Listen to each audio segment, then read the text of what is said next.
I'm Dana Bash in Washington, where the state of our union is in a state of uncertainty. As we were giving thanks around the dinner table that the end of the pandemic could be in sight, a new variant was beginning to send shockwaves around the world. The stock market tumbling, and beginning tomorrow, the U.S. will restrict travel from 8 African nations. The CDC says no cases of the Omicron variant have been identified in the U.S. yet, but Dr. Anthony Fauci says he wouldn't be surprised if it's already here. Denmark just confirmed 2 Omicron cases from passengers arriving by plane from South Africa. And right now, researchers are racing to find out more about how this variant behaves, how aggressively it could spread, whether it is like the Delta variant or something worse. And maybe most importantly, whether the vaccines we all have now, or should have, will stand up to it. I want to go straight to the director of the National Institutes of Health, Dr. Francis Collins. Dr. Collins, thank you so much for joining me. So what is it about this variant that has experts so worried?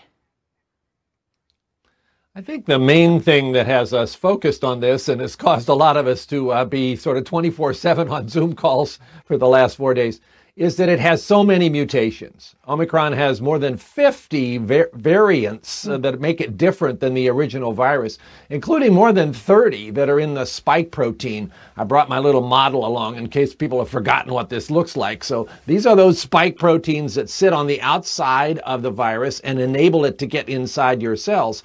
And the Omicron version of that, because of those changes, is going to have a different shape.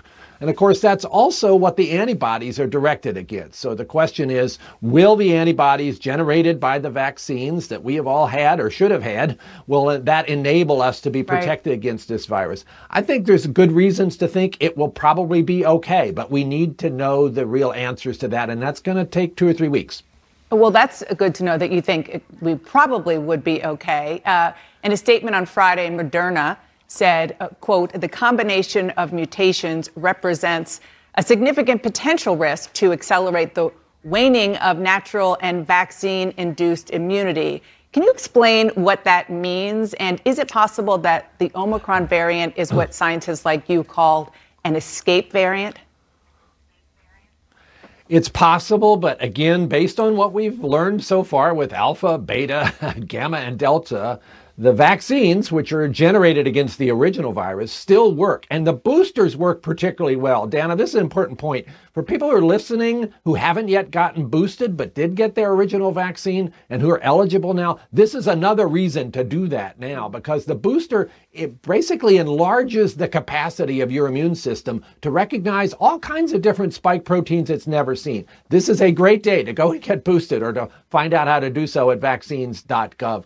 But yes, we worry that in the worst case, you might have a virus that is so different that the vaccines really don't enable you to have protection. That's the kind of thing we need to check out as quickly as possible. We'll get some sense of that already from what's happening in South Africa, because about 37% of South Africans are vaccinated. We should be able to find out in the next 2 or 3 weeks, is the protection that they're having somewhat better than the unvaccinated people? That data is going to start to emerge. And we'll be able to work in the laboratory and ask, if you took serum from somebody who's been vaccinated, does it actually neutralize that virus in the lab? And that'll take also another 2 or 3 weeks. So stay tuned. We're going to get better information about this. There's no reason to panic, but there's a great reason to go get boosted. Have you seen anything to suggest that this new variant causes more serious illness than previous strains?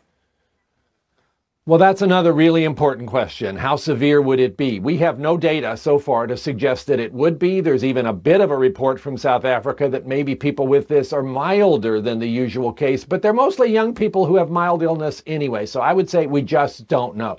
We do think it's more contagious when you look at how rapidly it spread through multiple districts in South Africa. It has the earmarks, therefore, of being particularly likely to spread from one person to another. Well, that was one of the things that got everybody so concerned about Delta, was because it was more contagious than the original novel coronavirus. Right. Do you think that the new variant Omicron is even more contagious than Delta? We don't know yet. It certainly shows the signs of being able to spread quickly. What we don't know is whether it can compete with Delta. You know, we've had occasions before where we thought a particular variant was going to take over in the United States. Remember Beta, that's B1351? It never really took off because Delta was so incredibly effective at spreading that it couldn't compete. We don't know what Omicron will look like if it gets to our country, and I hope it doesn't, but it's fairly likely we'll see cases. Well, will it be able to compete or will it fizzle? Do you think it's already here in the United States? We have no evidence that it is, so I'm on the fence about that. We will find out because CDC is looking at tens of thousands of viral isolates every week, and so we're going to find out if it's here. So big picture, Dr. Collins, does this new variant set us back in our efforts to end this pandemic once and for all? Well, it's certainly not good news. We don't know yet how much of an impact this will have. It ought to redouble our efforts to use the tools that we have, which are vaccinations and boosters, and to be sure we're getting those to the rest of the world too, which the U.S. is doing more than any other country. It also means we need to pay attention to those mitigation strategies that people are just really sick of, like wearing masks when you're indoors with other people who might not be vaccinated, and keeping that social distance issue. I know, America, you're really tired of hearing those things, but the virus is not tired of us, and it's shape-shifting itself. If you imagine we're on a racetrack here, the virus just sort of emerged in a new version, and it's trying to catch up with us, and we have to use every kind of tool in our toolbox to keep that from getting in a situation that makes this worse. We can do this, but we have to do it all together. Dr. Francis Collins, thank you so much. I realize there are a lot of unanswered questions. We will have you back as we get more of the answers soon, hopefully. Thank you so much. Glad to be with you. And I want to turn now to the leader of a state that is still struggling with major vaccine hesitancy, Republican Governor Asa Hutchinson of Arkansas. Governor, thank you for joining me. I want to ask you about this new Omicron coronavirus variant. More than half of your residents in Arkansas remain unvaccinated. Is your state prepared to deal with this new variant? Well, Delta has been tough on us, and so we don't welcome a new variant. And it is a great concern, but I think the message as a governor is steady as you go. We obviously have to have more information, but let's take this window to get better prepared by increasing our vaccination rates. We're making great progress in Arkansas. We continue to go up in our vaccination rate. We continue to encourage that, and we've got a window here to seal it off. And you compare where we are now to last year when we were really spiking up. We're much less than that. Our vaccination rates are up.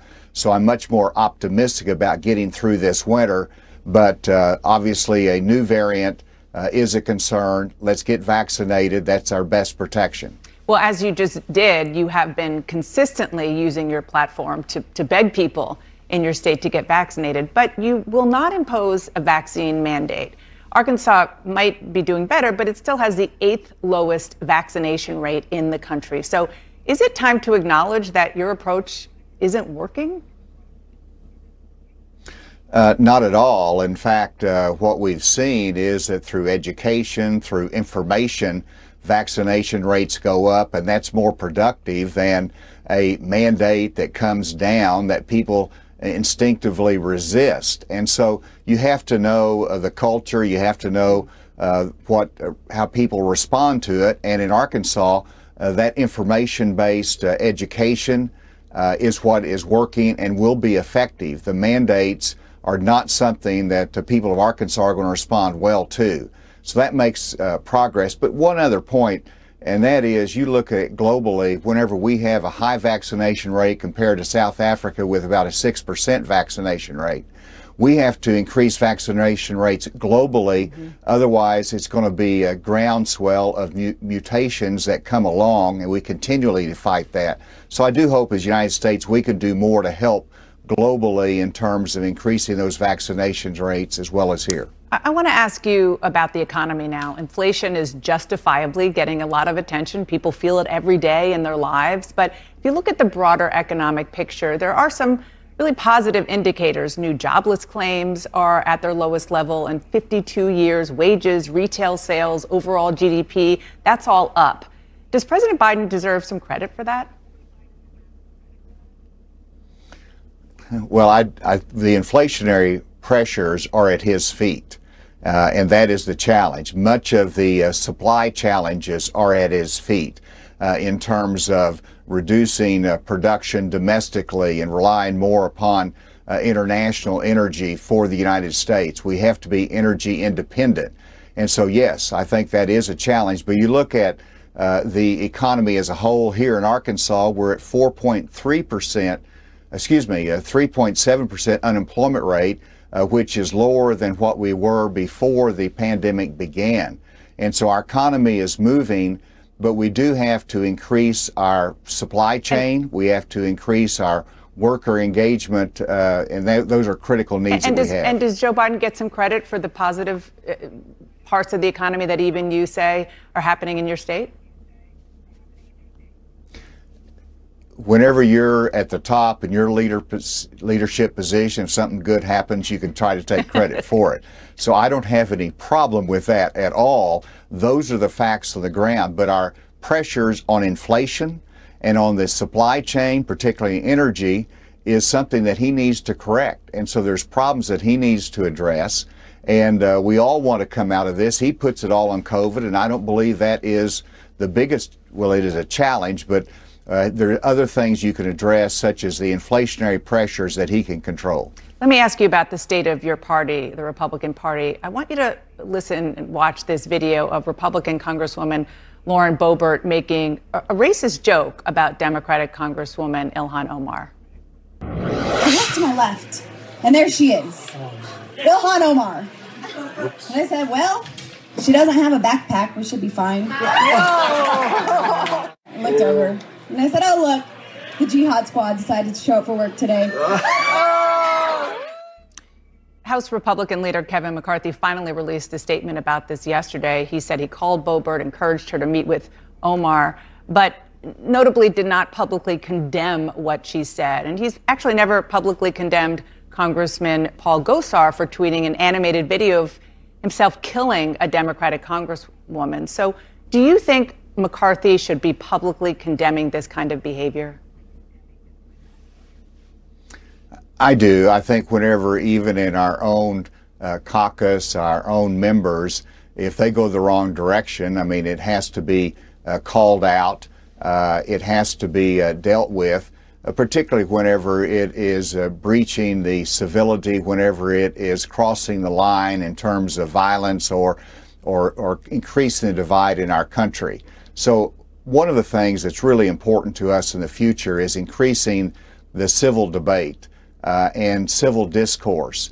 And we've got to look for ways that we can bring people together and not divide, and certainly along racial lines. I think this last week, our justice system gave two very good verdicts that indicated that we can hold people accountable whenever they go after somebody because of their race, or whenever they take the law into their own hands. So let's look for ways that we bring people together, and let's decrease that divide. Thank you so much, Governor Asa Hutchinson of Arkansas. Thanks for joining me on this holiday weekend. Appreciate it. Thank you. And January 6th, that committee is now